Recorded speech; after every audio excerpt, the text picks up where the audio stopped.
রাজবাড়িতে একজন মানুষের লাশ কবর থেকে তুইলা পুরাই দিছে রাস্তার মধ্যে আইনা। ভাই, সে যদি পৃথিবীর সবচেয়ে নিকৃষ্ট মানুষও হোক না কেন, সে মারা গেছে। মারা যাওয়ার পর এই পৃথিবীতে তার কোনো পাপ থাকে না। সে যেহেতু মারা গেছে, মৃত্যুর পর তার বিচার হবে। কারণ আমরা তো মুসলমান, আমরা বিশ্বাস করি হাসর বলতে একটা জিনিস আছে। হাসর, ফুলসিরাত, এসব জায়গায় আমাদের হিসাব দিতে দিব। তো সে তার জায়গায় হিসাব দিব, তার হিসাব নিব আল্লাহ তাআলা। আমরা কে রে ভাই? আমরা কবরের দিকে লাশ তুলে পুরাই দিব। আর যদি আমরা বিচার করাই লাগে, জীবিত থাকা অবস্থায় তার নামে আমরা মামলা দিতে পারতাম। মৃত্যু করার পর তার লাশে আমরা তুইলা কিলিয়া জ্বালাই নিব। তার তার অপরাধটা কি ছিল? সে দাবি করছিল ইমাম মাহাদি, আর মাটির থেকে 10 থেকে 12 ফিট উপরে তার কবর ফেরা মাজার তৈরি করছিল। এই তো তার পাপ।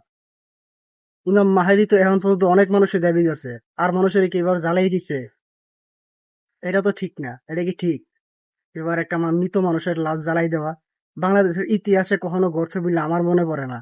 এই 2025-এ যা হয়েছে বাংলাদেশের ইতিহাসে, এরকম ঘটনা আমি কখনো দেখি নাই যে কবরের থেকে লাশ তুলে জ্বালাই দিছে। এই 2025-এ আমি দেখলাম।